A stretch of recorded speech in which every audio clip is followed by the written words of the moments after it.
हाँ तो बच्चों, स्वागत है आपका हमारे इस प्यारे से वीडियो पर। और इस वीडियो पर हम डिस्कस करने जा रहे हैं एक्सरसाइज 6.3 है, उसकी जो most precious and valuable theorems है 6.3, 6.4 एंड 6.5। ठीक है, तो आज हम उन तीनों के बारे में डिस्कशन करेंगे। ठीक है, तो एकदम तैयार हो, रेडी?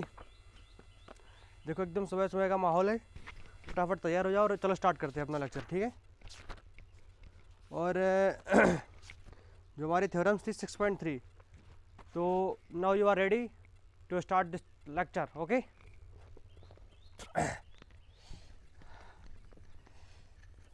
चलो आज इस थ्योरम को पढ़ते हैं। ठीक है, और ये बात गौर से याद रखो, ये जो तीनों थ्योरम्स हैं, अगर तुमने ये तीनों थ्योरम्स एकदम कंप्लीट कर ली 6.1 एंड 6.2 की तरह, तो क्या होगा कि 6.3 जो एक्सरसाइज है वो तुम्हारे लिए एकदम सिंपल सी चीज़ हो जाएगी। ठीक है, तो चलो स्टार्ट करते हैं। ये जो है जो थ्योरम नंबर हमारी 6.3 है, क्या है ये? Theorem number 6.3। Okay, this is theorem number 6.3 and मतलब इसका जो स्टेटमेंट है ये बोल रहा है कि यदि दो त्रिभुजों, समझना गौर से, इसकी जो थ्योरेटिकल टर्म्स है वो लिखनी आवश्यक है, क्योंकि उसी से हमें मतलब बेहतर समझ में आएगा और अच्छा रहेगा। ठीक है, तो अगर दो ट्रायंगलों में संगत कोण बराबर हो, यदि दो त्रिभुजों में क्या है कि संगत कोण क्या हो, बराबर हो, यदि दो, अगर मान लो दो ट्रायंगल है, अगर उनके संगत कोण बराबर है, ठीक है, तो क्या होगा, हो तो उनकी संगत भुजाएं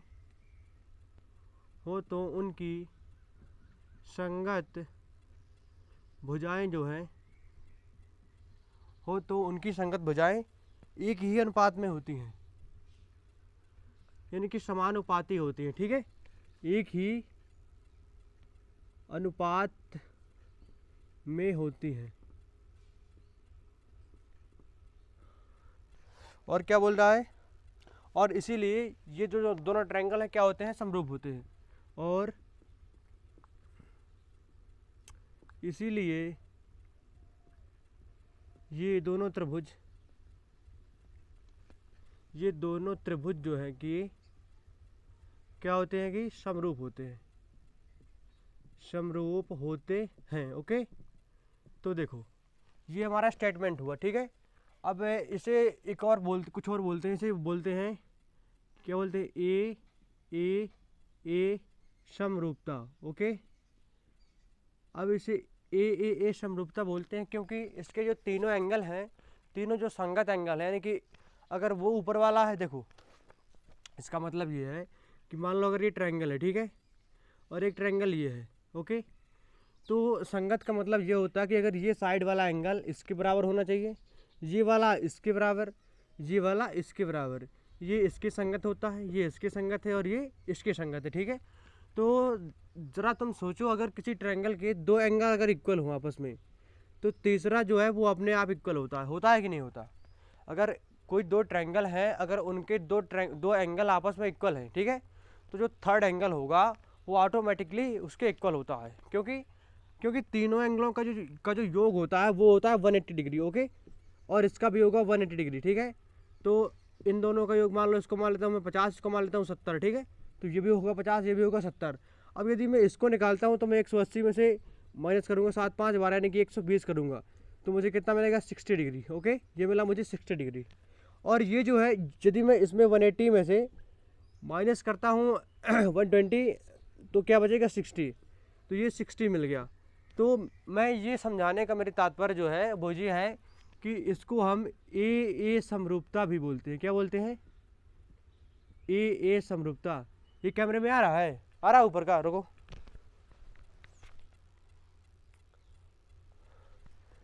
चलो ठीक है, ये नहीं, लेकिन अब उसके ऊपर कुछ नहीं है। ठीक है, ये हो गया, इसे बोलते हैं ए समरूपता, यानी कि if two angle are equal to both, मतलब ट्रायंगल, अगर दोनों ट्रायंगल में से अगर टू एंगल इक्वल है तो थर्ड एंगल ऑटोमेटिकली इक्वल होता है। ओके, तो अब जब हम इसको सॉल्व करना है, हमें इस थ्योरम्स को प्रूव करना है, पहले ये चीज़ तुम्हें समझनी आनी चाहिए की जो थ्योरम्स होते हैं उसमें दिया क्या है, ठीक है।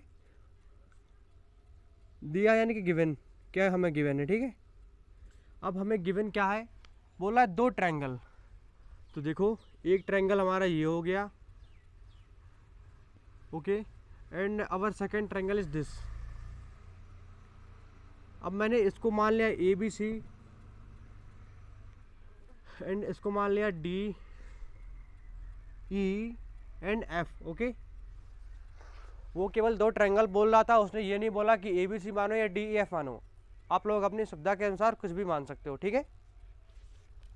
तो पहली बात तो हमें ये दिया हुआ है कि जो ABC है, ABC एंड DEF है, ये क्या है, आर ट्रायंगल है। ये क्या है हमारे, ये हमारे हो गए ट्रायंगल, हो गए हमारे, ठीक है। और इनके क्या है, संगत कोण बराबर हो। ये बोल रहा है कि अगर 2 ट्रायंगलों में ये हो गए 2 ट्रायंगल, तो 2 हमारे ट्रायंगल हो गए। फिर बोल रहा है उनके संगत कोण बराबर हो। संगत कोण का तात्पर्य ये होता है कि ए जो होता है वो डी के संगत होगा, बी जो है वो ई के संगत होगा, और सी जो है वो एफ के संगत होगा, ठीक है। तो जो संगत कोण होंगे वो क्या होंगे, बराबर angle A that is equal to angle D and angle B that is equal to angle E and angle C that is equal to angle F, okay. तो ये हमें दिया हुआ है। फिर हमें कुछ सिद्ध करना है। क्या करना है, सिद्ध क्या करना है, सिद्ध करना है। इसे बोलते हैं टू प्रूव। हमें प्रूव क्या करना है, यानी कि ठीक है।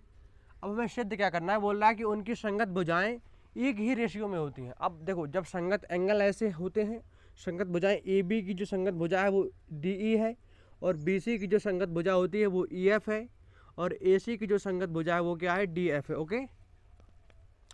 तो मैं लिख सकता हूँ कि जो इनका रेशियो है AB, इसकी संगत भुजा होती है DE, तो इसका रेशियो इक्वल होना चाहिए AC, उसकी संगत भुजा DF इक्वल टू BC, उसकी संगत भुजा EF, ओके। तो ये हमें क्या करना है, प्रूव करना है। अब फिर कुछ हमें कंस्ट्रक्शन करनी पड़ती है। इसमें क्या करनी पड़ती है, रचना। रचना को बोलते हैं construction, okay. This is very important part of this question solution, okay. इस क्वेश्चन के सॉल्यूशन में जो रचना होती है वो बहुत महत्वपूर्ण भूमिका निभाती है, ठीक है। तो हमें रचना क्या करनी है, यहाँ पर एक मतलब मुझे एक पॉइंट P मान लेना है, ठीक है। यहाँ पर एक मान लेना है Q। तो मुझे ये करना है कि मैंने क्या किया कि मैंने P से Q को जो है कि इस टाइप से मिलाया कि इस प्रकार मिला दिया, यानी कि जोड़ दिया, इस प्रकार मिलाया। किस प्रकार मिलाया मैंने कि जो ट्रायंगल है हमारा ABC, ये हमारा सर्वांगसम हो जाए ट्रायंगल DEF। अब सर्वांग समता के बारे में मैं एक अलग से लेक्चर ले चुका हूँ, अगर नहीं देखा है तो जाके उसको देखो। मैंने इसको मैच कर दिया, गौर से समझना है इस बात को, ठीक। अब ये जो है इसके सर्वांगसम है। अब सर्वांग समता में क्या क्या होता है वो तुम लोग समझते हो अपना। अब हम बढ़ेंगे उपपत्ति की तरफ। क्या है उपपत्ति, दैट इज कॉल्ड प्रूफ, प्रमाण। ये हमारा प्रूफ होगा, ओके। तो देखो जो एंगल क्या बोलते हैं कि मैंने इसको इसके सर्वांगसम मान लिया है। तो सर्वांगसम का मतलब होता है कि इसकी सारी साइड्स उसकी सारी साइड्स के इक्वल होंगी, और इसके सारे एंगल इसके सारे एंगल्स के इक्वल होंगे, ओके। तो अगर ये सर्वांगसम है तो जो हमारा एंगल B होगा वो किसके इक्वल होगा, एंगल B इक्वल होगा हमारा एंगल P के। होगा कि नहीं होगा, बिल्कुल होगा, क्योंकि ये इसके सर्वांगसम है। और सर्वांगसम का मतलब होता है सभी अंग समान, भुजाएं भी इक्वल और एंगल भी इक्वल, ओके। तो ये हो गया angle B equal to angle P, okay. और लेकिन हम जानते हैं ये किससे हो गया, by construction, by construction, okay. Construction के माध्यम से ये हमने कर दिया। फिर हमें ये भी पता है लेकिन बट जो है कि B is equal to angle E, that is by given. ये हमें दिया हुआ है, नहीं ये क्या हुआ, हमें दिया हुआ है। तो then we can write it कि जो एंगल P होगा क्या होगा, जो एंगल P होगा वो एंगल E के इक्वल होगा। होगा कि नहीं होगा, क्योंकि B इक्वल है हमारा P के और B इक्वल है E के। तो जो P होगा वो होगा E के इक्वल, ओके। अब समझना गौर से, ये बातें तुम चाहो तो लिख सकते हो। कौन सी बातें, कि अगर इसको मानो कि अगर बी इसके इक्वल है, मतलब लिखा हुआ है, ठीक है, कोई जरूरत नहीं, ये जो पी है वो इसके ई के इक्वल होगा, that is angle P that is equal to angle E, okay. और यदि जो जो ये वाले कोण होते हैं क्या होते हैं जी, दैट इज संगत कोण। अब ऐसे कोण मैंने तुम्हें बताया था पिछले किसी लेक्चर पे बताया था कि जो ऐसे होते हैं वो बोले जाते हैं संगत कोण। अब ये संगत कोण कब बराबर होते हैं, संगत कोण जब भी बराबर होते हैं जब ये दोनों भुजाएं क्या होती है, समांतर होती हैं। यहाँ पर लिख लो, संगत कोण तब बराबर होते हैं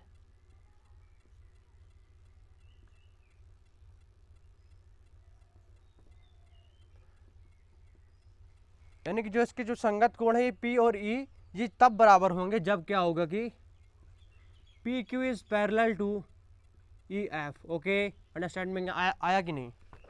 अगर हमारा ये एंगल इक्वल है ऐसे ऐसे, तो ये एंगल तभी इक्वल हो सकते हैं जब हमारे पी क्यू और ई एफ आपस में पैरेलल हों, ओके। तो इतनी सी बात समझ में आई ना। अब ये नीचे कैमरे में आ रहा है ना, आ रहा होगा शायद, तो ठीक है। अगर ये हमने एक थ्योरम पढ़ी थी 6.1 कि अगर ये जो पैरेलल हैं एक दूसरे की, तो इनका जो रेशियो है वो क्या होता है, इक्वल होता है, ओके। तो जो रेशियो है वो मैं लिख सकता हूँ क्या, D P by D E which is equal to D Q by D F, okay. है कि नहीं, बोलो है कि नहीं। और अगर मैं इसको ऐसे लिख सकता हूँ, और जैसा कि तुम लोग जानते हो कि जो डी पी है वो इसके इक्वल होगा बाई कंस्ट्रक्शन की, कंस्ट्रक्शन अगर इस सर्वांशम है ना, तो हमारा जो ए बी होगा वो डी पी के इक्वल होगा, जो ए सी होगा वो डी क्यू के इक्वल होगा, और जो हमारा बी सी होगा वो पी क्यू के। जब यार हमने सर्वांशम में इसको मान लिया है तो उसकी सारी साइड्स इक्वल होंगी, और उसके सारे एंगल्स के इक्वल होंगे कि नहीं होंगे। तो डी पी की जगह हम यहाँ पर क्या लिख सकते हैं, अब यदि इस स्टेप को यदि मैं आगे बढ़ाऊँ तो डी पी की जगह मैं क्या लिख सकता हूँ, ए बी, ओके। तो मैंने यहाँ पर लिख दिया A B upon D E, ठीक है। एंड जो डी क्यू को है, डी क्यू को मैं लिख सकता हूँ ए सी, ओके, ए सी अपॉन डी एफ। अब मैंने ये लिख दिया, तो और मुझे प्रूफ क्या करना था, E B upon D E equal to A C upon D F. एक स्टेप तो मैंने प्रूफ कर दिया, बाकी बचा हुआ स्टेप मैं यहाँ पे लिख दे रहा हूँ, okay. This is the part of construction, ये लाइन और ये जो कंस्ट्रक्शन का पार्ट है, this is the part of proof, okay. तो ये हो गया। और इसी प्रकार लाइक एज दिस, कैसे तुम्हें यहाँ पर केवल लिखना है, ये लिखना है इसी प्रकार, क्योंकि उस तरह करोगे तो फिर बहुत बड़ा हो जाएगा और समझ में भी नहीं आएगा। यदि तुम इसको इसी प्रकार लिख सकते हो, अगर ए बी ये भुजा इसके रेशियो की इक्वल है और ये भुजा इसके रेशियो की इक्वल है, तो इसी प्रकार हम क्या निकाल सकते हैं कि A B upon D E is equal होगा हमारा B C upon E F के। हम निकाल सकते हैं, क्योंकि हम कह सकते हैं, क्योंकि हमने एक भुजा को उसके इक्वल प्रूफ कर दिया है। अब यदि तुम लोग अपना मतलब फिजिकली निकालना चाहो तो देखो मैं बताता हूँ कैसे निकाल सकते हो। अगर अपना थोड़ी अंडरस्टैंडिंग के लिए कि अगर तुम्हारी मतलब इमेजिनेशन में ये सब चीज़ें नहीं आ रही हों कि ये कैसे हो सकता है, देखो बताता हूँ। जैसे तुमने पी क्यू ये वाली लाइन वो करी, मतलब मिलाई, तो तुम एक ऐसी लाइन ड्रॉ कर लेना, ओके, ऐसी वाली लाइन। और फिर क्या करोगे, ये जो ट्रायंगल है इसके सर्वंशम मानोगे इसको, बहुत मतलब सेम प्रोसेस रहेगा। यहाँ पर जो है कि D P upon D equal to D Q upon D F जो आया है वो तुम्हारा ऐसे कुछ आएगा कि ई पी अपॉन, मतलब इसका रेशियो हो जाएगा और इसका रेशियो हो जाएगा, ठीक है। और यदि तुम लोग कहो तो मैं प्रूफ करूँ, क्या नहीं करने आवश्यकता नहीं है इसकी, ठीक है। तुम केवल इतना समझो और इसको तुम इसके इक्वल लिख सकते हो, ठीक है। क्योंकि एग्ज़ाम में अगर तुम उतना बड़ा करोगे ना, ऐसा मतलब बहुत कम लोग करते हैं। बस मतलब अपनी समझ रखो कि ऐसे कर सकते हो, ठीक है। मतलब ऐसे लाइन खींचो, फिर जैसा मैंने इस पर किया है एंगल इक्वल किया है, और फिर ये इक्वल किया है, इसके भी ऐसे इसका एंगल इसके इक्वल कर सकते हो। फिर इसका अपॉन इसका रेशियो, इसका अपॉन इसका रेशियो लिख करके ये तुम्हारा प्रूफ हो जाएगा, ठीक है। तो इसी प्रकार मैं ये लिख सकता हूँ, ठीक है। तो अगर मैं इसको और इसको देखूँ तो क्या है कि I can write A B upon D E is equal to A C upon D F that is equal to B C upon E F, और बस हमें यही प्रूव करना था, ठीक है।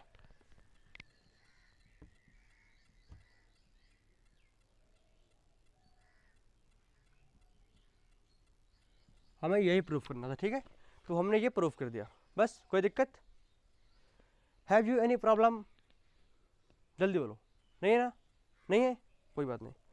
प्रॉब्लम होगी भी कहाँ यार, एकदम सिंपल सा तो है। उसको पहले सर्वांगसम मान लो। इसके जब हमने सर्वांगसम मान लिया तो उसके सारे भुजा इक्वल हो गए, सारे एंगल उसके इक्वल हो गए, और ये एंगल इसके इक्वल हमें दिया, ये एंगल इसके इक्वल हमने मान लिया, तो ये इसके हो गया। तो अगर जब ये एंगल इसके इक्वल होगा तो ये हो जाएंगे समांतर। जब ये समांतर हो गए तो हम थ्योरम नंबर 6.1 का यूज़ करेंगे। यहाँ पर तुम लोग लिख सकते हो यानी कि यूजिंग थ्योरम, यहाँ पर यूजिंग जो थ्योरम है 6.1 का यूज़ किया गया, ठीक है। हालांकि आवश्यकता नहीं, ये जब इसका अपॉन इसका रेशियो, इसका अपॉन इसका रेशियो, और ये इक्वल इसके बाय कंस्ट्रक्शन, तो उसकी जगह पर वो रख दो तो ये प्रूफ हो गया, और इसी प्रकार इसको प्रूफ कर सकते हैं, कोई दिक्कत नहीं है। Okay, right it. फटाफट नोट करो इसे, करो फटाफट नोट करो। हो गया? तो यार स्क्रीनशॉट ले लो भाई, कितना अच्छा सा तो तुम लोगों के लिए लिखा हुआ है कि नहीं?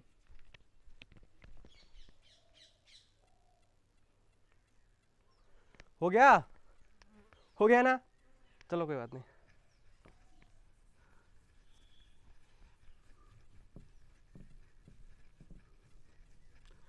अब तुम्हें मैं एक बताने जा रहा हूँ, क्या? एक important concept, very important concept, that will be used in exercise 6.3।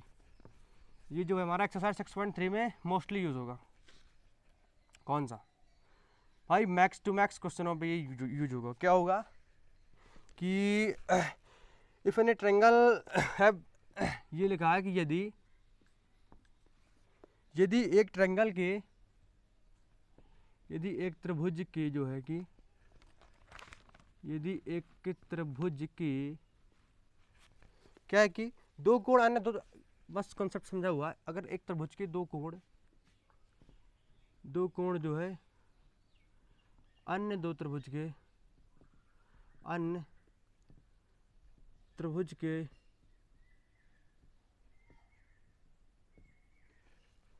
दो कोणों के बराबर हो,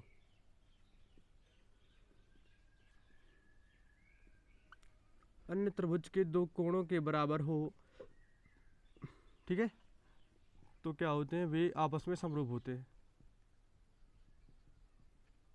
वे आपस में समरूप होते हैं। बस इतनी सी बात है, वे आपस में क्या होते हैं कि समरूप होते हैं। ओके, और इसे हम बोलते हैं ए समरूपता। क्या बोलते हैं? ए समरूपता, यानी कि एंगल एंड एंगल समरूपता। ओके, तो मैंने बता दिया था कि अगर एक ट्रायंगल है और एक कोई दूसरा ट्रायंगल है, अगर उनके दो एंगल इक्वल हैं तो थर्ड एंगल ऑटोमेटिकली इक्वल होता है कि नहीं? क्योंकि जो उनका पूरा ओवरऑल योग होता है, देखो अगर ये एक ट्रायंगल है और ये एक ट्रायंगल है, गौर से समझना।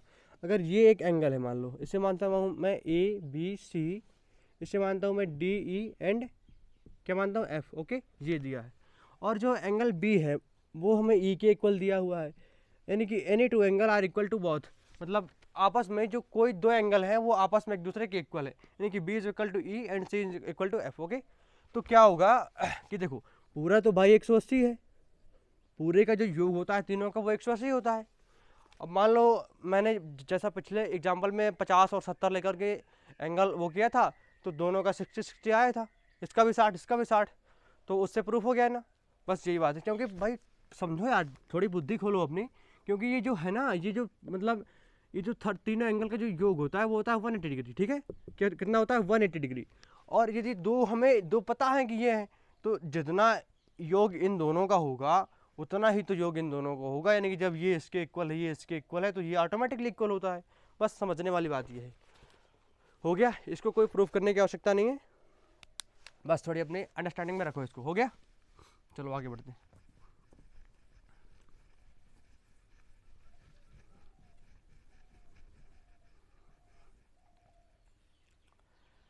और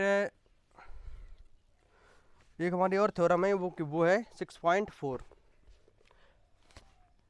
ये जो है हमारी थ्योरम नंबर 6.4, ठीक है। ये बोल रहा है कि अगर दो ट्रायंगलों में एक त्रिभुज की भुजाएं दूसरे त्रिभुज की भुजाओं के समानुपाती हो, opposite to theorem number 6.3, like H theorem number 6.1 is just opposite to theorem number 6.2। जैसे 6.1 एंड 6.2 एक दूसरे की उल्टी थी, वैसे 6.3 एंड 6.4 एक दूसरे की उल्टी हैं, ठीक है।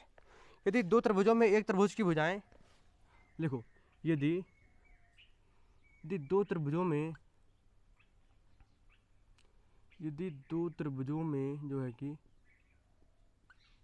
यदि दो त्रिभुजों में एक त्रिभुज की भुजाएं, क्या है कि एक त्रिभुज की भुजाएं, यदि दो त्रिभुजों में जो है एक त्रिभुज की जो भुजाएं हैं वो दूसरे त्रिभुज की भुजाओं के भुजाएं जो है दूसरे त्रिभुज की भुजाओं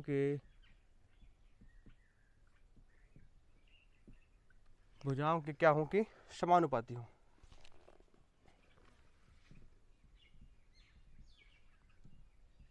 यानी कि इनका जो रेशियो है वो इक्वल हो, ठीक है, समानुपाती हो। तो क्या करोगे, तो देखो जहाँ पर तो आए वो होता है कि प्रूफ करना है, ठीक है, ये सिद्ध करना है। तो इनके क्या है कि संगत कोण बराबर होते हैं, तो इनके संगत कोण क्या होते हैं कि बराबर होते हैं, ठीक है, संगत कोण बराबर होते हैं। बात समझ में आ रही है ना। और क्या है कि इसीलिए ये दोनों त्रिभुज समरूप होते हैं, और इसीलिए जो है कि ये दोनों त्रिभुज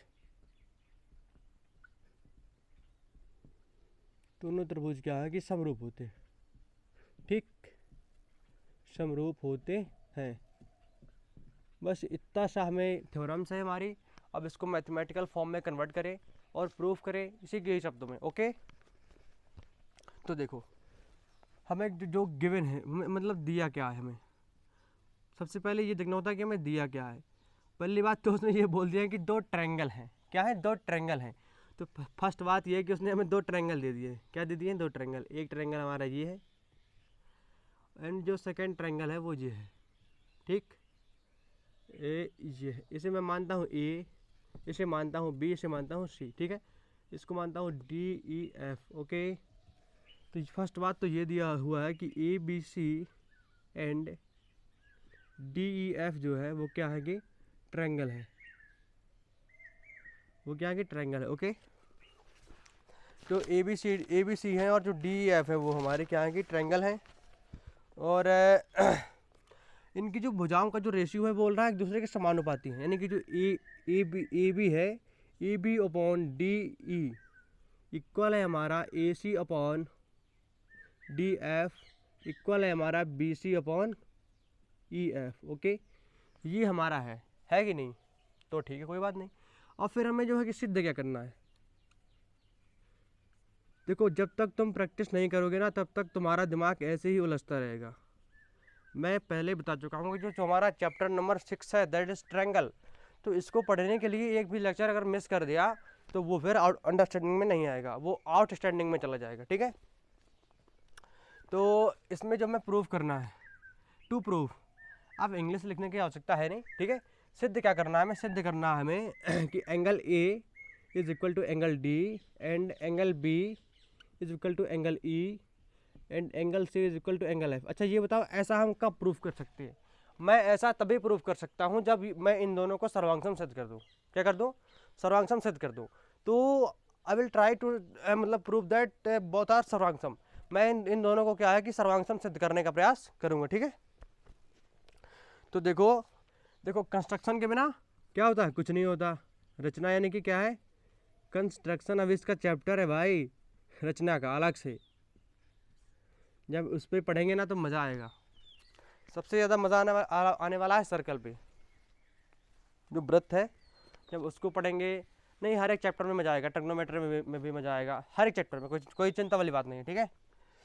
ये जो है कि मैंने क्या किया कि जो ये इसकी डी है मतलब भुजा है, इस पर मैंने एक पॉइंट पी माना और इस पर क्या है पॉइंट क्यू माना, ठीक है।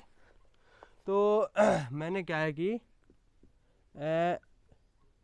डी ई तथा डी एफ भुजा पर जो है कि क्रमशः है जो क्या बिंदु है वो पी एंड क्यू माने, ठीक है, क्या मैंने मान लिए। अब रचना को तुम अपनी लैंग्वेज पे भी लिख सकते हो, कोई प्रॉब्लम नहीं है। और है माने इस प्रकार क्यू जो है इस प्रकार माने कि मतलब मैंने इस प्रकार से माना है कि जो हमारा एंड पी जॉइंट पी को ज्वाइंट कर दिया क्यू से, ठीक है, पी मैंने क्यू से ज्वाइंट कर दिया। और इस प्रकार मैंने माना है कि जो ए बी है वो हमारा इक्वल होगा हमारा डी पी के, this is P, okay. And जो हमारा ए सी है this is equal to D Q, okay. इतनी सी बात क्लियर है या नहीं, है ना? तो कोई डरने की बात नहीं है कोई क्वेश्चन से घबराने की बात नहीं है, बस एकदम बढ़ते चलते आगे की तरफ, okay. This is proof, proof that mean प्रमाण, प्रमाण में सबूत, सबूत में उत्पत्ति, ओके।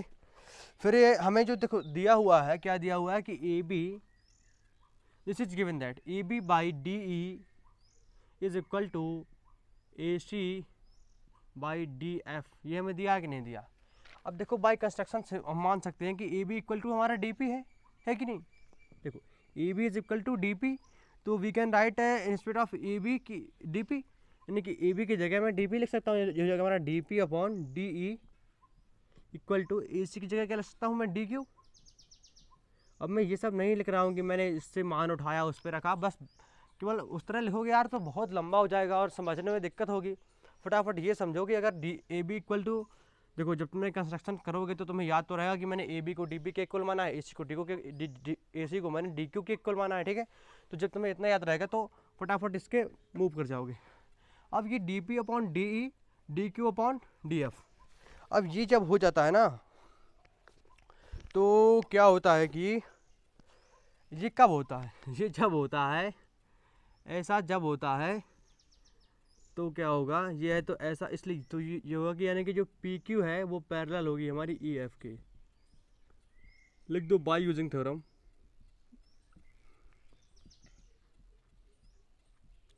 6.2 हमारी कह रही थी कि अगर इनकी जो भुजाओं का जो रेशियो है वो इक्वल है तो इनकी जो भुजाएं होती हैं वो पैरेलल होती हैं, ओके। तो पहले मैंने लिखा A B upon D, this is given that, okay. Then A B में थोड़ी वो किया, ठीक किया, इसको लिखा D P by D, D Q by D F, फिर ये पैरेलल हो गई हमारी। अब जब ये हमारी भुजाएं पैरेलल हो जाती हैं, क्या है कि जब ये भुजा पैरेलल हो जाती है ना तब क्या होता है, तब एक बहुत ही विचित्र घटना घटती है क्या घटती है तो देखो, इसको 20 कर देते, ठीक है। तो उसके बाद यहाँ पे आओ, ओके। जब जो है रेखाएं समांतर होती हैं, जब रेखाएं क्या है कि समांतर होती हैं तब जो घटना घटती है क्या होती है, संगत कोण बराबर होते हैं, ठीक। संगत कोण जो है हमारे क्या होते हैं कि इक्वल होते हैं, ओके। संगत कोण क्या होते हैं, बराबर होते हैं। अब संगत कोण क्या है हमारे, P is equal to E, Q is equal to F, this is संगत कोण, ओके। तो लिखो angle P is equal to angle E and angle Q is equal to angle F। ये बात समझ में आई ना? फिर हमें क्या करना है कि हमने एक वो पढ़ी थी क्या, अब देखो एक बात और है कि ये जो हमारा ट्रायंगल है, ट्रायंगल डी पी क्यू है, क्या है हमारा, यदि मैं देखूं कि जो हमारा ट्रायंगल है क्या है, डी पी क्यू है, एंड जो हमारा ट्रायंगल है डी ई एफ है। इस पर एक बात और है कि इस पर कोई बात नहीं है, ज़रूरत नहीं है उस चीज़ की जो बताना चाह रहा था। तो जो हमारा ट्रायंगल है D P Q and D F, तो इनके दो एंगल आपस में बराबर हैं, हुआ कि नहीं, वही संगत एंगल एक दूसरे के बराबर हो गए। और मैंने ये बताया था कि जब दो एंगल बराबर हो जाते हैं तो वो क्या होते हैं, समरूप हो जाते हैं, है कि नहीं भाई। ए एंगल एंगल, तो मैं यहाँ पर लिख सकता हूँ कि जो जो ट्रायंगल है डी पी क्यू इज समरूप to triangle D E F by A and A. अब ऐसा क्यों है, क्योंकि उसके दो एंगल इक्वल हैं, है कि नहीं। तो तीसरा एंगल डी है वो ऑटोमेटिकली इक्वल होगा, but there is no need to write it. इस टाइम पर हमें इसको लिखने की आवश्यकता है नहीं, ठीक है। तो ये जो हमारा है ये हमारा हो गया, डी पी क्यू इक्वल हो गया हमारा डी एफ के। अब तुम ये जानते होगे, थ्योरम पिछले में पढ़ी है कि अगर कोई त्रिभुज समरूप होता है तो उसकी जो संगत भुजाएं होती है वो अनुपातिक होती हैं, ठीक है। अनुपातिक होती हैं, जब उसकी संगत भुजाएं अनुपातिक होती हैं। हालांकि मैं देखो ये चीज़ें लिख नहीं रहा हूँ, तुम लोग अपना समझो, इसको गौर से समझो, चाहो तो बुक में नोट कर लो कि जो दो समरूप त्रिभुज होते हैं, अगर वो समरूप हैं तो उनकी जो भुजाएं होती हैं वो क्या होती है, अनुपातिक होती है। ये तुम लोग अपना नोट कर सकते हो, मैं केवल समझा रहा हूँ, ठीक है। तो जब ये हमारे क्या हुआ कि जब ये हमारे समरूप रूप हो गए तो मैं इसको लिख सकता हूँ कि जो संगत भुजाएं देखो क्या है, डीपी देखो एक भुजा है, डीपी की जो संगत भुजा है वो क्या है, डीई है, ओके। इक्वल होगी हमारी डी क्यू की जो भुजा है उसकी जो संगत भुजा है वो क्या है, डी एफ है। और एक भुजा जो हमारी पी क्यू है उसकी जो संगत भुजा है क्या है, ई एफ है, ओके। अब ये बात तो तुम्हें समझ में आ गई होगी। एक मिनट रुको ज़रा। अब यदि ये बात तुम्हें समझ में आ गई है, आ गई ना, फटाफट आ गई होगी। अब यदि ये बात तुम्हें समझ में आए, इसको मान लो तुम एक, अब एक क्यों मानो मैं बताऊंगा आगे। अब इससे कंपेयर करो, नहीं, ओके, रुको। बट जो है क्या है कि एक और चीज़ हो रही है कि हमारा जो ए बी है वो इक्वल है हमारा डी पी के, और जो ए सी है वो इक्वल है हमारा डी क्यू के। तो by construction we can write there D P की जगह क्या लिख सकता हूँ मैं, ए बी, ये जगह हमारा A B upon D E, okay, equal to D Q की जगह A C upon D F equal to P Q upon E F. अब इसको मानो समीकरण नंबर 1, ठीक है। तो इसका स्टेप याद रखना कि जब प्रूफ स्टार्ट किया वो ऐसे ऐसे बढ़ते चले गए यहाँ तक, फिर उसके बाद हमने स्टार्ट करा ये, फिर उसके बाद इस पे आए, ठीक है। लिखने पे सीक्वेंस को याद रखा जाता है, ठीक है। तो देखो हमें जो गिवन है वो क्या दिया हुआ, ये दिया हुआ A B by D E equal to A C by D F equal to B C upon E F, okay. ये क्या है, मैं गिवन है, ठीक है। इसको मैं मान लेता हूँ समीकरण नंबर क्या मानता हूँ, 2। अब यदि तुम लोग 1 और 2 को देखो, ज़रा गौर से देखो, ए बी बाई डी इस पे है तो ए बी बाई डी इस पे भी है, ए सी बाई डी एफ इस पे है तो ए सी बाई डी एफ इस पे भी है, बट ई एफ नीचे है और ई एफ इस पे भी नीचे है, बट बी पी क्यू और बी सी डिफरेंट है। तो इससे मतलब ये हुआ कि बाई इक्वेशन 1 एंड 2 1 और 2 से हमारा ये हमें मिलेगा कि जो बी सी है ना वो किसके इक्वल है, हमारा पी क्यू के। बस ये बात चाहिए थी, ठीक है। तो बी सी जो है हमारा किसके इक्वल है, हमारा किसके इक्वल है, पी क्यू के। अब यदि हमारा B C that is equal to P Q, और जो बी सी है वो हमारा पी क्यू के इक्वल हो गया। और एक चीज़ और है कि ये जो बी सी, ये जो हमारा पी क्यू इक्वल हो गया बी सी के, ठीक है। तो मैं क्या कर सकता हूँ कि जो ये वाला जो ट्रायंगल है, देखो बी सी इक्वल हो गया हमारा पी क्यू के, मैंने कर दिया।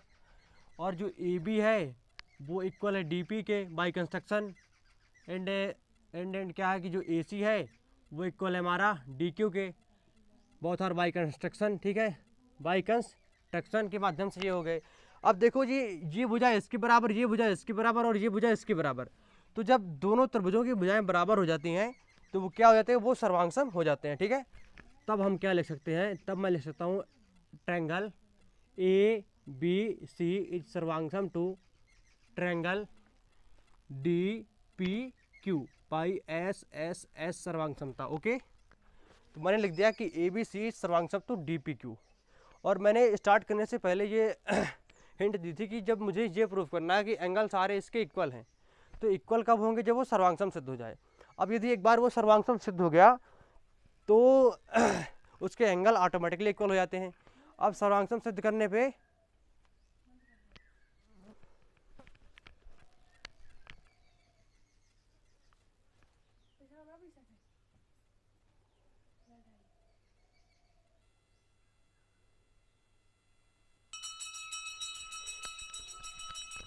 अब देखो ये जो ट्रायंगल ए बी सी है वो हमारा सर्वांगसम सिद्ध हो गया ट्रायंगल डी पी क्यू, ठीक है। ए बी सी हमारा सिद्ध हो गया डी पी क्यू के, ठीक है। तो मैं लिख सकता हूँ यहाँ पर जो एंगल ए होगा वो इक्वल होगा एंगल डी के, ठीक है। और जो एंगल बी होगा वो इक्वल होगा एंगल पी के, एंड जो एंगल सी होगा वो किसके इक्वल होगा एंगल क्यू के, ठीक है। लेकिन समझने वाली बात ये है कि जो एंगल बी है, एंगल बी को मैं एंगल ई के इक्वल प्रूफ कर चुका हूँ, ठीक है। कहाँ पर देखो एंगल पी को जो है, एंगल पी को मैं एंगल ई के इक्वल प्रूफ कर चुका हूँ, और एंगल क्यू को मैं प्रूफ कर चुका हूँ एंगल एफ के इक्वल, ठीक है। तो मैं यहाँ से इन दोनों से मैं निष्कर्ष निकाल के ये लिख सकता हूँ कि जो हमारा एंगल बी होगा वो इक्वल होगा एंगल ई के, एंड जो एंगल सी होगा वो इक्वल होगा एंगल एफ के, ओके। तो ये दो तीन, ठीक है। तो जो हमारे तीनों स्टेप हैं वो हमारे इक्वल हो गई, और ये मैं प्रूफ करना था ए प्रूफ करना था डी के इक्वल, तो ए इक्वल हो गया हमारा डी के, ये प्रूफ हो गया। फिर प्रूफ करना था बी जो है वो इक्वल होना चाहिए ई के, तो वो हो गया। और जो सी है वो होना चाहिए एफ के, ठीक है। चलो आगे बढ़ते हैं, हो गया।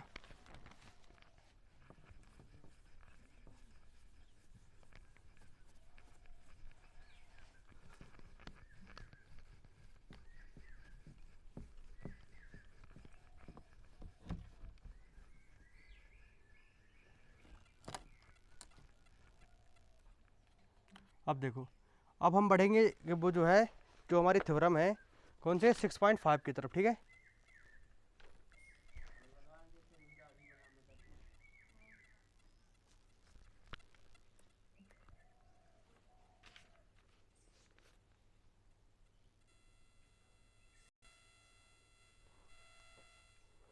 तो अब हम थ्योरम जो है स्टार्ट करेंगे 6.5, ठीक है। तो जो हमारी 6.5 थ्योरम है, जो हमारी थ्योरम नंबर जो है वो है 6.5, ठीक है। अब वो क्या कहती है, पहले उसका स्टेटमेंट नोट करते हैं, ठीक है।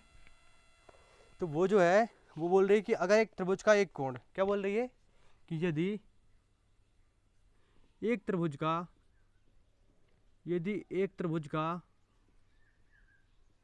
एक कोण,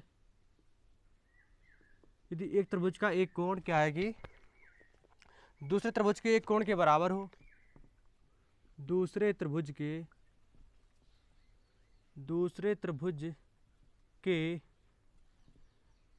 एक कोण के बराबर हो, एक कोण के जो है कि क्या है कि बराबर हो, एक कोण के बराबर हो, तथा इन कोणों को अंतर्गत करने वाली तथा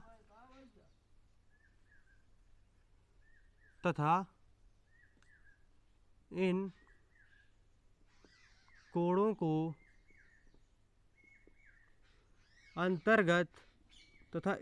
को अंतर्गत करने वाली,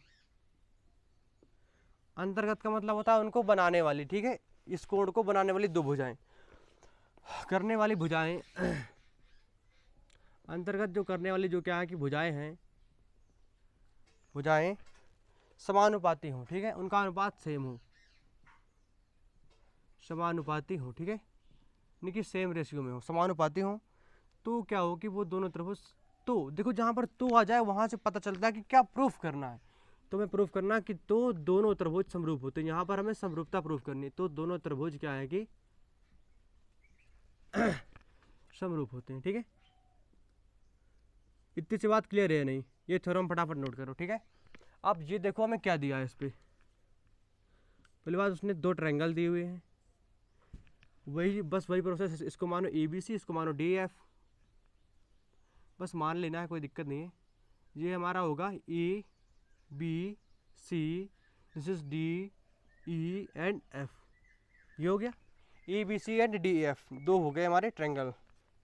अब उसमें बोल रहा है, इस पे दिया है कि A B C and D E F जो है कि जो क्या है कि ट्रायंगल है, ठीक है। ए बी सी और डी एफ जो क्या है ट्रायंगल है। और एक और वो दिया हुआ कि जो एंगल ए है, एक कोण एक दूसरे कोण के बराबर है, कोई एनी वन एंगल, कोई भी एक कोण, या फिर ए को मान लेते हैं या फिर बी को या सी को, तो मैं ए को मान ले रहा हूँ, ठीक है, कि जो ए एंगल है वो डी के इक्वल है, ठीक है। अब जो ए को बनाने वाली जो भुजाएं हैं, अंतर्गत का मतलब होता है ये वाली भुजा, एक भुजा ए बी और ए सी, और इसकी हो गई डी ए और डी एफ। ओके, तो यानी कि ए बी इसका रेशियो होगा किसके, डी ई के नीचे, ठीक है, और जो ए सी होगी उसके नीचे किसका होगा, डी एफ का। ओके, तो ये हमें प्रूफ करना था, ठीक है। मतलब ये हमें दिया है कि A B by D E, यानी कि जो एंगल ए है, एंगल ए को दो भुजाएं बना रही हैं, कौन कौन सी, ए बी और ए सी, ठीक है, और एंगल जो डी है उसको बना रही हैं डी ई और डी एफ। ओके, तो इनका जो रेशियो होगा A B upon D E and A C upon D F. Okay, तो इसके बाद जो है कि हमें सिद्ध क्या करना है, ठीक है। जब दिया है के बाद आता है सिद्ध करना है, ठीक है, टू प्रूफ। में प्रूफ क्या करना है, में प्रूफ जो करना है वो करना है कि जो एंगल है हमारा, ट्रायंगल है जो हमारे A B C, it is सर्व मतलब वो समरूप to triangle D E F, ठीक है। और कुछ क्या करना पड़ेगा, कंस्ट्रक्शन। देखो कंस्ट्रक्शन तो तुम्हें हर एक उसमें करना पड़ेगा, लगभग, ठीक है। तो जो कंस्ट्रक्शन है उससे मैं क्या करता हूँ कि बस वही बात, इस पर पी मानता हूँ, इस पर क्यू मानता हूँ, इस पर माने पी, इसको माना क्यू, इसको मैंने मैच कर दिया। तो मैंने पी से क्यू को इस प्रकार मिलाया कि पी से क्यू को क्या है कि इस प्रकार मैंने मिलाया कि इस प्रकार मैंने मिलाया है, इस प्रकार मिलाया कि मैंने पी से मैंने क्यू को इस प्रकार मैच कराया है कि जो हमारा ए बी है वो हमारा इक्वल हो जाए किसके, डी पी के, एंड जो ए सी है वो हमारा इक्वल हो जाए डी क्यू के। ओके, इतनी सी बात समझ में आ रही है कि नहीं आ रही, आ रही है ना। ज़रा एक मिनट में पिक्चर क्वालिटी चेक कर लूँ। हाँ बेहतर, अच्छी आ रही है, एकदम बेहतरीन, शानदार। क्या होता है ना कि मुझे जो मेरा मोबाइल है ना जिस पे मैं वीडियो रिकॉर्ड कर रहा हूँ, वो क्या होता है कि वो बार बार में वीडियो बीच में ब्लर कर देता है, तो मुझे देखना पड़ता है कि ये वीडियो कहीं हट तो नहीं गया। पता है एक दिन क्या हुआ, ये सब जो मैं पढ़ा रहा हूँ ना, ये मैं 1 घंटे एक बार पढ़ा चुका हूँ, लेकिन वीडियो क्या था ना कि 8-10 मिनट का रिकॉर्ड हुआ और मैंने 1 घंटे पढ़ाया तो मेरा वीडियो रिकॉर्ड नहीं हुआ, तो इसलिए मैं बार बार बीच में देखता रहता हूँ। समझे बात को। तो मैं यार पूरा 1 घंटे पढ़ाई पूरी मेहनत के साथ, बाद में देखा कि मेरा वीडियो रिकॉर्ड ही नहीं हुआ। सोचो कितनी दुख की बात, ठीक है। तो इसका जो प्रूफ है क्या करेंगे, उत्पत्ति जो है इसकी, ठीक है, उत्पत्ति दैट मीन प्रूफ। अब जो इसकी प्रूफ, अगर हमें इसको प्रूफ करना है तो देखो A B by D E is equal to A C by D F. Okay, ये है ना। तो ये जो है हमारा क्या है कि ये हमें दिया हुआ है, ठीक है। अब हमें ये दिया हुआ है कि जो मैंने कंस्ट्रक्शन के माध्यम से जो माना है कि A B equal to D P and A C equal to D Q, तो मैं इसको लिख सकता हूँ, क्या लिख सकता हूँ इसको, देखो ए बी को मैं लिख सकता हूँ D P upon D E, ठीक है, इक्वल टू ए सी को लिख सकता हूँ मैं, क्या लिख सकता हूँ, D Q upon D F, ठीक है। अब ये बातें जब मैंने लिख दी D P upon D E D Q upon D F, तो बस यूजिंग थ्योरम 6 पॉइंट कौन सी 2 यार, 2 है या 1, शायद 2 है, 6.2 शायद, ठीक है। अपना देख लेना कि 1 है या 2 है। अगर भुजाएं जो है रेशियो में होती हैं तो जो उनका ये जो वाली जो भुजाएं होती हैं वो पैरेलल हो जाती हैं, ठीक है। तो अगर इनका रेशियो है तो ये क्या होगा, तब जो है हमारा क्या होगा कि पी क्यू जो है वो पैरेलल होगा हमारा ई एफ के, है कि नहीं, होगा कि नहीं। ये हमें दिया है, ए बी को मैंने डी बी के इक्वल माना है बाई कंस्ट्रक्शन, और ए सी को मैंने डी क्यू के इक्वल माना है by construction. Then we can use theorem 6.2 मैंने यूज़ करी। तो इसका ये होता है कि अगर ये रेशियो इक्वल हैं तो ये जो भुजाएं हैं ये आपस में पैरेलल होती हैं, बहुत पुरानी थ्योरम है, तो ये हो गया हमारा पैरेलल। ओके, अब ये अगर ये हमारा पैरेलल हो गया, क्या हो गया, पैरेलल हो गया, फिर भाई वहाँ से उठ करके यहाँ आ जाइए तो क्या होगा कि एंगल जो P है वो एंगल E के इक्वल होगा, क्योंकि क्या है कि संगत कोण है। एंगल Q जो है वो एंगल F के इक्वल होगा, क्या है कि वो संगत कोण है कि नहीं है, है कि नहीं, है कि नहीं, है ना। ओके, और एक चीज़ और है कि जो एंगल A है और एंगल D के इक्वल क्या है, हमें गिवन है ये, ठीक है, वो तो हमें दिया हुआ है पहले से। और तब मैं क्या लिख सकता हूँ कि जो हमारा एंगल, कौन सा एंगल, ये हमारा पी ई के इक्वल हुआ ना, और जो है क्यू हमारा एफ के इक्वल हुआ, तो क्या तात्पर्य है इसका? इसका तात्पर्य क्या है भाई? तो ए बी सी जो है ये कर रहा है कि जो है कि ओहो,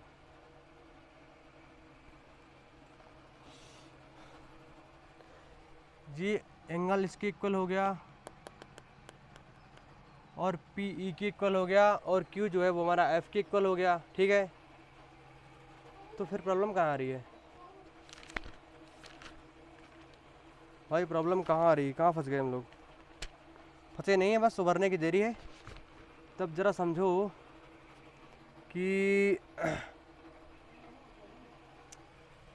इसका और इसका जो है कि रेशियो है वो सेम है, और एंगल जो है हमारा वो सेम है। समझना गौर से, ये हमें दिया हुआ है E B by D E, A C by D F, और ये एंगल भी यानी कि इक्वल है। दो भुजाएं हैं, दो भुजाएं मतलब भुजाएं अनुपातिक है और एंगल बराबर है, तो क्या होते हैं? नहीं नहीं नहीं, एक मिनट, इसके तीनों एंगल कैसे बराबर हो रहे हैं? पी है हमारा ई के इक्वल, तो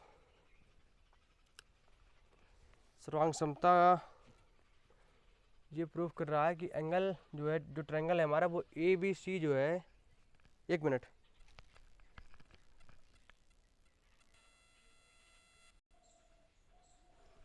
हाँ तो देखो हम कहीं फंसे नहीं थे थोड़ी सा एकदम सही लिखा है, बस थोड़ी सा क्या है दिक्कत है कि हम सोच नहीं पाए थे। ये लिखा है ए इक्वल टू डी लिखा है, एंगल ए इक्वल टू किसके इक्वल है? डी के इक्वल है, ठीक है। और देखो ए बी जो है, ए बी को मैंने डी पी के इक्वल माना था बाई कंस्ट्रक्शन, ठीक है। और जो ए सी है वो मैंने माना था मतलब डी क्यू के इसमें बाई कंस्ट्रक्शन, ठीक है। ये जो क्या है कि बाई कंस्ट्रक्शन है, ठीक है। ये रेखा गणित है, अगर ज़रा सा भी भूल हुई ना, भूल गया कि ये क्या लिख कैसे करना है, तो चला गया, फिर नहीं आ सकता। तो ए इक्वल टू ये है, ए इसके इक्वल है, और ई बी हमारे डी बी के इक्वल है, और ए सी हमारे इसके इक्वल है। तो हमने एक थ्योरम पढ़ी थी किस पे? सर्वांग समता का एक वो था, उस पर था एस ए एस सर्वांग समता। पहले देखो ये एक साइड हो गई, देखो ये हो गई साइड, फिर ये एंगल, फिर एंगल, फिर साइड, तो साइड एंगल साइड सर्वांग समता से, ठीक है। तो ये जो तीनों है, तब मैं क्या लिख सकता हूँ? तब मैं लिख सकता हूँ कि जो ट्रायंगल है जो ए बी सी है, वो हमारा सर्वांगसम होगा ट्रायंगल डी पी क्यू के, ठीक है, बाई एस ए एस सर्वांग समता, ठीक है, सर्वांग समता से, ठीक है। अब बात समझ में आई कि नहीं आई? आई ना? ये चीज़ें ये अभी काम आएगी, अभी सबर करो, ठीक है। ये हमने लिख दी अभी के लिए, लेकिन आगे काम आएगी। ये हो गया हमारा। अब ये सोचो, जब ये ट्रायंगल इसके पूरा सर्वांगसम ही हो गया, तो ज़रा समझो कि जो एंगल ए है वो हमारा डी के इक्वल हमें दिया था पहले से, है कि नहीं। और जो एंगल बी है, देखो, और जो एंगल बी है वो हमारा हो गया एंगल पी के इक्वल, ठीक है। और जो एंगल पी है वो है हमारा एंगल ई के इक्वल। तब क्या होगा? हमारा जो एंगल बी है वो हो जाएगा हमारा एंगल ई के इक्वल, है कि नहीं। अगर हमारा बी जो है वो पी के इक्वल है और पी ई के इक्वल है, तो बी हमारा ई के, देखो बी है वो पी के इक्वल है और पी ई के इक्वल है, तो बी हमारा ई के इक्वल हो गया, ठीक है। ये हो गया, और एक एंगल हमें दिया हुआ है, ठीक है। तो यार अगर दो एंगल इक्वल है तो थर्ड एंगल अपने आप इक्वल होगा यानी कि जो ये वाला है उसको अपने आप इक्वल होना पड़ेगा, हालांकि उसकी ज़रूरत है नहीं। अगर तीन में से अगर दो हमने इक्वल लिख दिए हैं तो हमें तीसरे को लिखने की ज़रूरत होती नहीं है, ठीक है। तो यहाँ पर मैं लिख सकता हूँ कि तब जो ट्रायंगल है जो ए बी सी है वो समरूप होगा ट्रायंगल डी ई एफ के, ओके, बाई ए समरूपता से, ठीक है। यानी कि कोण कोण समरूपता के माध्यम से, बात समझ में आई नहीं? यानी कि कोण कोण समरूपता के माध्यम से मैंने प्रूफ कर दिया। अब कहो तो इसको रिपीट कर दो एक बार, ठीक है। मैंने जो ट्रायंगल माने A B C and D F, ठीक है, दो मैंने ट्रायंगल माने, ठीक है। उस पर हमें दिया था कि कोई एक एंगल दूसरे के बराबर है, तो मैंने एंगल ए को एंगल डी के इक्वल कर दिया, ठीक है। फिर मैंने माना कि उसमें दिया था ए, मतलब भुजाओं का जो उसको बनाने वाली जो भुजाएं हैं, जो यानी कि जो एंगल इक्वल है उसको बनाने वाली जो भुजाएं हैं, एंगल ए है इसको बनाने वाली भुजाएं जो हैं ए बी और ए सी हैं, और जो एंगल डी है इसको बनाने वाली जो भुजाएं हैं वो क्या है? डी ई और डी एफ है, ठीक है। तो उनका जो रेशियो है वो इक्वल है, तो A B by D E, A C by D F equal है, ठीक है। फिर हमें प्रूफ करना था वो दोनों तरफ समरूप होते हैं, यानी कि ए बी सी समरूप टू डी एफ, ठीक है, ये हो गया। फिर मैंने कुछ कंस्ट्रक्शन इस प्रकार किया कि जो हमारा ए बी है वो डी बी के इक्वल हो जाए और ए सी जो है डी के इक्वल हो जाए, ठीक है। फिर मैंने क्या किया कि जो हमें ये जो लिखा था वो लिख लिया, ठीक। ये पता है क्यों किया? इसको प्रूफ करने के लिए भाई, क्योंकि मैं यहाँ पर लिख सकूँ कि जो हमारा पी वो ई के इक्वल है, मतलब यहाँ से लिखने के लिए ये मैंने थोड़ा सा किया। ये हमें दिया था ई बी को डी बी के इक्वल माना और ए सी को डी क्यू की, तो ई बी की जगह हो गया P D P, A C की जगह हो गया डी क्यू, तो ये हो गया। तो अगर थ्योरम नंबर 6.2 का यूज़ करें तो ये हमारी पैरेलल हो जाएंगी, जब पैरेलल हो जाएंगे तो उनके संगत कोण बराबर होते हैं, तो ये संगत कोण बराबर हो जाएंगे, ठीक है। फिर हमें ए इक्वल टू डी दिया हुआ है और E B equal to D P, A C equal to D Q जो है वो बाई कंस्ट्रक्शन है। तो एक वो होती है थ्योरम्स होती है S A S, side angle side, भुजा कोण भुजा समरूपता, भुजा कोण भुजा सर्वांग क्षमता होती है, ठीक है। तो उसके माध्यम से मैंने ए बी सी और डी पी क्यू, इसका ये और उसका ऊपर वाले को मैंने सर्वांगसम सिद्ध कर दिया, ठीक है। जब सर्वांगसम होते हैं तो उनकी सारी भुजाएं और सारे एंगल इक्वल होते हैं। तो इसकी जो एंगल है, एक एंगल तो हमें इक्वल दिया हुआ है और मुझे प्रूफ करना था ए बी सी सर्वांगसम तो डी ई एफ पूरे वाले को, तो मैंने इस एंगल, ये एंगल इसके बराबर था और ये जो था मैंने इसके बराबर प्रूफ किया, तो ये इसके बराबर हो जाएगा, ठीक है। तो वही लिखा कि बी हो गया ए के बराबर, तो यानी कि लेट्स प्रूफ, ओके। तो ये जो हो गया हमारा, ये क्या हो गया हमारा, हैंस प्रूव्ड इति सिद्धम, ओके। हिंदी में हम लोग बोला करते हैं इति सिद्धम, यानी कि यह सिद्ध हो गया, ठीक है। तो इसे फटाफट नोट करो। हाँ देखो, पूरा तो मतलब थ्योरम है वो एक ही पेज पे आ गया है, मतलब एक ही बार में, ठीक है। तो इसे फटाफट नोट करो और कुछ बड़ा करना है आगे, हो गया। चलो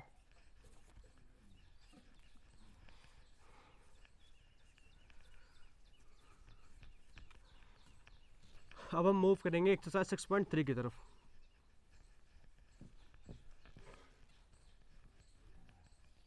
कुछ क्वेश्चन उसके देखेंगे, फिर इसके बाद अगला लेक्चर डिस्कस करेंगे, ठीक है। तो जो देखो, मैं इसकी बुक ले लेता हूँ एनसीईआरटी वाली, ये देखो बुक है हमारी, एनसीईआरटी की बुक है, और इस पे जो एक्सरसाइज हमारी 6.3, जो हमारी जो 6.3 है, कहाँ गई, ये जो है, ठीक है, दैट इज 6.3, ओके। ये जो हमारी प्रश्नावली है स्टार्ट हो रही है 6.3, कौन सी 6.3, ओके, 8 की जगह लग रहा ना, 6.3 है, ठीक है, ये हो गया। अब फिर हमें क्या करना है कि ये बोल रहा है कि बताइए कि 6.34 एक काफ़ी सारे स्ट्रक्चर दिए हुए हैं, उनमें हमें ये बताना है कि कौन से जो युग्म है वो समरूप है, कौन से नहीं है, ठीक है। देखो, जो क्वेश्चन नंबर पहले के जो पहला है उस पर जो हमें आकृति दी हुई है वो कुछ ऐसी दी हुई है, समझना जरा गौर से, कुछ ऐसा है, ठीक है। ये हमारा 80 डिग्री है, कितना 80 है, ये कितना 40 है, ये कितना है 60 है, ठीक है। ये हमारा ए है, ये हमारा बी है और ये क्या है सी है, ठीक है। और जो सेकेंड थिंग्स दी हुई है वो ये दी हुई है, ये हमारा 80 है, ये हमारा 40 है और ये कितना है हमारा 60 है, ठीक है। ए, इसको मान लेता हूँ मैं पी क्यू आर, ठीक है, हालांकि इसमें पी क्यू आर दिया हुआ, ठीक है। तो बोल रहा है कि बताओ ये दोनों समरूप है नहीं। देखो, समरूपता के लिए दो चीज़ें होती हैं, कोण बराबर हो, क्या हो गया, यानी कि संगत कोण उसके बराबर हो, और दूसरे के लिए क्या होता है, भुजाएं उसके अनुपातिक हो। बस समरूपता केवल दो ही चीज़ मांगती है, ठीक है, कोण उसके बराबर हो और भुजाएं क्या हो, अनुपातिक होने के समानुपातिक हो। इसका और इसका अगर डिवाइड करें, इसका और इसको यदि डिवाइड करें, इसको और इसको यदि डिवाइड करें, तो तीनों का जो रेशियो है वो इक्वल निकले, ओके। तो तुम बताओ यार, इसमें जो एंगल ए है वो इक्वल है एंगल पी के, एंड एंगल बी इक्वल है किसके, एंगल क्यू के, इसका जो एंगल सी है वो इक्वल है एंगल आर के। तो तब हम लिख सकते हैं कि जो ट्रायंगल है हमारा ए बी सी है वो हमारा भाई समरूप होगा ट्रायंगल पी क्यू आर के, है कि नहीं, ओके। अब देखते हैं जो दूसरा है, थोड़ी सी नॉइस आ रही होगी, बाहरी वॉइस, मतलब बाहरी नॉइस, तो कोई दिक्कत वाली बात तो नहीं है ना, मेरी आ रही है ना एकदम क्लियर? बस ठीक है। थोड़ी यार मतलब उसके लिए अब क्या कर सकते हैं, अब मतलब ऐसा वही सिचुएशन है। देखो ये जो है एक और ट्रायंगल बना हुआ है, ये बना हुआ है, ये ए, ये है हमारा बी, ये क्या है हमारा सी। इस पे जो दिया हुआ है 2, 3 and 2.5, this is the ratio of sides. And एक और ट्रायंगल बना हुआ है इस टाइप का, ये दी हुई 5 सेंटीमीटर 4, ये दी हुई 6, ये दी हुई पी क्यू आर, ठीक है। तो एंगल तो भाई पता नहीं, अब भुजाएं देख लो रेशियो पे है कि नहीं। भुजाएं देखो, ये है हमारी 2, ये 4 है, तो 2/4 बराबर करें 3/6 बराबर करें 2.5/5, तो इनको सबको काटे तो हमारा 1/2 ही आएगा, यानी कि इनका जो रेशियो है वो बराबर है। तो क्या होगा कि ट्रायंगल जो है ए बी सी हमारा क्या है कि समरूप है ट्रायंगल पी क्यू आर की, ठीक है, क्योंकि इनकी भुजाएं अनुपातिक है, ठीक है। अब देखो जो तीसरी चीज़ दी हुई है इस पर, एक ट्रायंगल हमें दिया हुआ है ऐसा कुछ, ठीक है, एल एम पी, ये दी हुई है 3 सेंटीमीटर, ये है 2, ये है 2.7, ठीक है। और एक और ट्रायंगल इस टाइप से कुछ दिया हुआ है हमें, ये है 6, ये है 5, ये क्या है 4, ये है डी ई और एफ। अब तुम ये देखो एंगल तो इसके पता नहीं है, भुजाएं रेशियो में है कि नहीं। ये मैं इसको करूँ 2/4 इक्वल टू 3/6 इक्वल टू 2.7/5, तो इनका रेशियो तो इक्वल आएगा, 3/2 4 3 दूनी 6, बट इसका इक्वल नहीं है भाई। क्या ये इक्वल नहीं है? तब क्या होगा कि triangle L M P does not समरूप ट्रायंगल डी ई एफ की, ये भाई क्या है कि समरूप नहीं है, ठीक है। अब जो चौथा है इसका वो देखते हैं। इस पे हमें दिया हुआ है ऐसे कुछ, थोड़ी इसका फिगर क्रिएटिव है, समझने की कोशिश करना। ये ऐसा कुछ दिया हुआ है एम एन एल, ये दिया हुआ, ठीक है। इसकी जो लेंथ है वो दी है 2.5, इसकी दी है 5, दैट इज एंगल टू 70, ठीक है। और ये एक ट्रायंगल बना हुआ है, ये है पी क्यू एंड आर, ठीक है। ये है 10 सेंटीमीटर, ये है 5, ये एंगल हमारा 70। तुम एंगल देखो, ये जो ट्रायंगल है ना, इसको यदि मैं इस तरह घुमा दूँ ना तब उस तरह आएगा, ठीक है। तो अगर 2.5 बाई करो तुम 5 इक्वल टू 5/10, तो ये जाएगा हमारा 1/2, यानी कि दो भुजाओं का जो रेशियो है वो बराबर है और एक कोण बराबर है, angle M equal to angle Q. अब जो थ्योरम पढ़ रहे थे ना 6.5, उस पर बता रहा था कि अगर उसका एक कोण बराबर है और दो भुजाएं समानुपातिक है तो वो समरूप होते हैं, ठीक है। तो इसकी जो दो भुजाएं हैं वो क्या है हमारी समानुपातिक हैं, और जो एक एंगल है वो क्या है भाई, वो क्या है इक्वल है। एक एंगल इक्वल है और दो भुजाएं क्या है समानुपातिक है, ठीक है। तो मैं लिख सकता हूँ कि जो ट्रायंगल है जो हमारा एम एन एल जो है वो समरूप होगा ट्रायंगल पी क्यू आर के। ओके, अंडरस्टैंडिंग में आ कि नहीं आई? बात समझ आई ना? आई बात समझ में आई? पक्का तुम्हें से पूछ रहा हूँ, आई ना? कोई बात नहीं, चलो आगे बढ़ते हैं। Go to forward.